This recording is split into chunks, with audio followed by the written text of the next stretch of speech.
Welcome to UP polytechnic classes. आज हम देखेंगे बलों के वियोजन। ठीक है, बलों का वियोजन।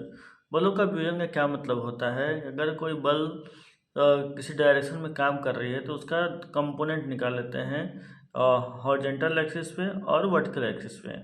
ठीक है, तो इसी को हम लोग वियोजन कहते हैं। तो आइए देखते हैं यहाँ पे क्या बताया गया है। यहाँ बताया गया है दिए हुए एक बल के दो घटक ज्ञात करने की प्रक्रिया को वियोजन कहते हैं।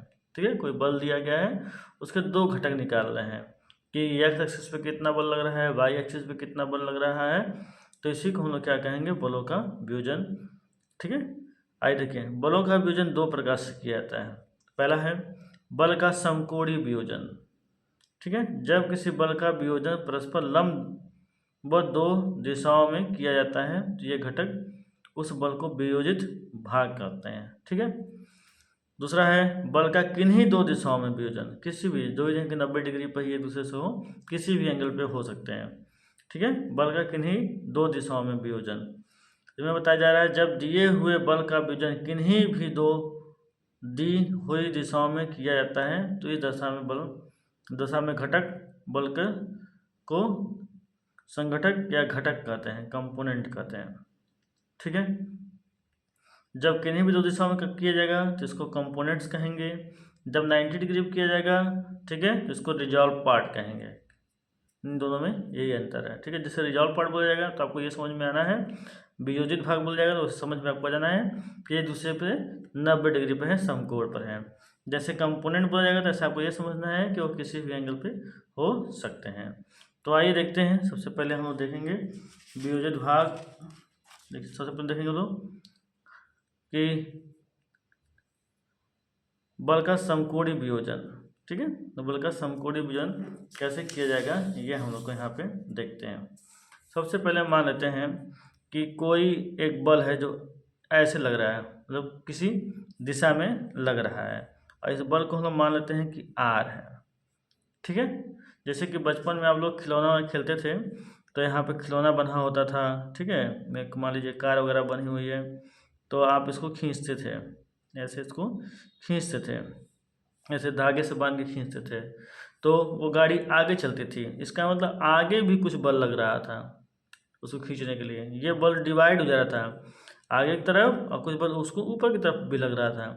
तो इस बल को मान लीजिए, इस बल को हम नाम देते हैं ओसी है। ठीक है, तो हमको ये निकालना है कि हॉरिजॉन्टल में कितना बल लग रहा है, वर्टिकल में कितना बल लग रहा है। ठीक है, तो इसी के दो कंपोनेंट निकालेंगे। मान लीजिए एक बल जो आर ऐसे काम कर रहा है, इसको यहाँ पर एक बार फिर से बनाते हैं। ये हमारा आर बल है, ठीक, ये ओ सी है, और इधर एक बल लग रहा है जो हॉरिजॉन्टल में लग रहा है। ठीक है, इसको हम मान लेते हैं कि ये बल हमारा पी है, और वर्टिकल में एक बल लगेगा, दो हम लोग मान लेते हैं क्या है, क्यू है। यानी कि ये हमारा बल लग रहा है एक्स एक्सिस पे और ये बल लग रहा है हमारा वाई एक्सिस पे। ठीक है, तो हम इन्हीं दो कंपोनेंट को निकालने वाले हैं। सॉरी, कंपोनेंट नहीं, यहाँ पर रिजॉल्व पार्ट बोलेंगे। तो ये पी और क्यू है, इन्हीं दोनों के बीच का एंगल कितना होगा, 90 डिग्री होगा। ठीक है, और परिणामी यहाँ से मान लेते हैं कि जो हॉरिजॉन्टल एक्सिस है, क्षैतिज है, वहाँ से थीटा डिग्री बना रहा है। ठीक, अब हम लोग इसको समांतर चतुर्भुज में कन्वर्ट कर लेते हैं, यानी इसको पूरा कर लेते हैं। कैसे पूरा कर सकते हैं समांतर चतुर्भुज में? कि एक बल हमारा पी लग रहा है, ठीक है, दूसरा बल हमारा आर है, यहाँ पे ये आर है और यहाँ पे पी है, और एक बल जो है हमारा यहाँ पे क्यू लग रहा है। तो हम लोग इसको यहाँ पे मिला देंगे और इसको यहाँ मिला देंगे। ठीक, नाम देते हैं ओ ए बी और सी। ये हमारा एक्स एक्सिस है और ये हमारा वाई एक्सिस है। ठीक है, तो समांतर चतुर्भुज का नियम हम जानते हैं। अगर ये हमारा पी है तो हमारा ये भी क्या हो जाएगा, पी हो जाएगा। अगर ये क्यू है तो ये भी क्या हो जाएगा, क्यू हो जाएगा। आमने सामने की भुजा क्या होगी, बराबर होगी। ठीक है, इतना हम समझ गए, आमने सामने की भुजा क्या होगी, बराबर होगी। ठीक, तो अब देखिए, अब क्या करना है। अगर ट्रायंगल ओ बी सी में जो कि इसका एंगल हम लोग लिए हुए हैं थीटा है, ठीक है। ओबीसी में हम लोग कॉस थीटा ले रहे हैं, कॉस थीटा ले रहे हैं, तो कॉस थीटा बराबर क्या हो जाएगा, ओ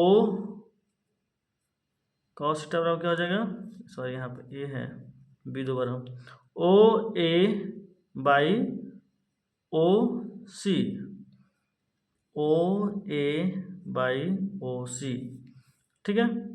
तो हम लोग अगर इसको मल्टीप्लाई कर दें यहाँ पे,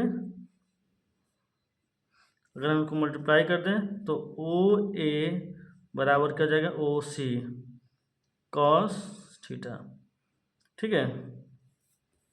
अगर हम लोग देखें ओ ए का मान कितना है, ओ ए यहाँ पे ए है, ओ ए का मान क्या है पी, ओ सी का मान क्या है आर, कॉस थीटा, ये क्या निकल के आ गया, ये निकल के आ गया हम लोग का क्षैतिज दिशा में जो है ये रिजॉल्व पार्ट आएगा, किसमें आएगा, क्षैतिज दिशा में। ये क्या है, ये है हमारा क्षैतिज दिशा में वियोजित भाग, वियोजित भाग, ठीक। अगर यही हम लोग साइन थीटा के साथ ले रहे हैं, साइन थीटा के साथ ले रहे हैं तो क्या हो जाएगा,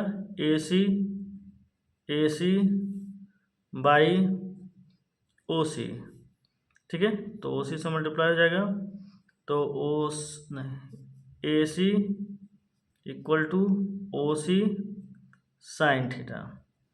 अब ए सी का मान क्या है क्यू, तो क्यू बराबर क्या हो जाएगा, ओ सी क्या है आर साइन थीटा, क्यू बराबर आर साइन थीटा। ये क्या है ऊर्ध्वाधर वर्टिकल जो है हमारा वियोजित भाग है, ठीक है। तो या फिर हम कह सकते हैं कि लंबवत दिशा में, ठीक है, क्या कह सकते हैं, लंब दिशा में या ऊर्ध्वाधर कर सकते हैं, ऊर्ध्वाधर दिशा में वर्टिकल डायरेक्शन में, लंब दिशा में वियोजित भाग है, वियोजित भाग है, ठीक। तो क्या समझ रहे हैं हम लोग, अगर कोई बल काम कर रहा है इधर जिसका मान आर है, ठीक है, तो इस डायरेक्शन में जो पी की वैल्यू आएगी वो आएगा आर कॉस थीटा, ठीक।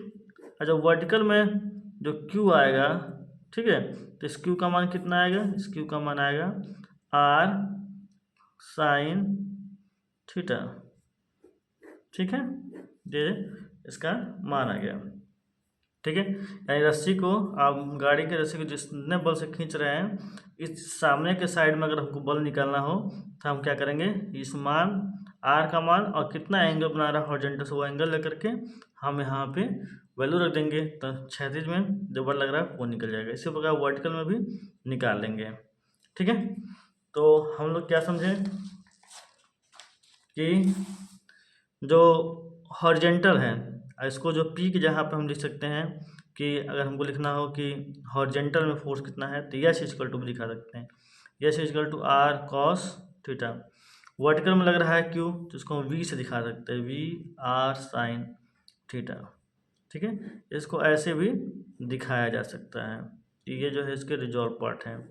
यस से दिखाएंगे तो हॉरिजॉन्टल, वी से दिखाएंगे तो वर्टिकल, ठीक है। या फिर इसको हम हॉरिजॉन्टल को एक्स से भी दिखा सकते हैं, x equal to are cos theta, यानी एक्स एक्सिस पे जो लग रहा है वो, और वाई से दिखाएंगे वर्टिकल को, यानी कि जो है वाई एक्सिस पे लग रहा है वो, ठीक है। ये सारी चीज़ें आपको पता होना चाहिए। अगर पी से दिखा रहे हैं तो इसका मतलब हॉरिजॉन्टल है, एक्स से दिखा रहे हैं इसका मतलब हॉरिजॉन्टल है, एस से दिखा रहे हैं इसका मतलब भी हॉरिजॉन्टल है, अगर क्यू से दिखा रहे हैं तो वर्टिकल है, वी से दिखा रहे हैं तब पर वर्टिकल है, वाई से दिखा रहे हैं तब पर भी वर्टिकल है। ये चीज़ आपको पता होनी चाहिए। अगर एग्जाम में आप आएगा तो आपको इसी तरीके से करके आना है। इसका नोट्स आपको मिल जाएगा, नोट्स में देख लीजिएगा, वहाँ पर थियरी भी मेंशन है, जो हमने बोला हुआ है वो थियरी भी वहाँ पर मेंशन हुआ है, ठीक है।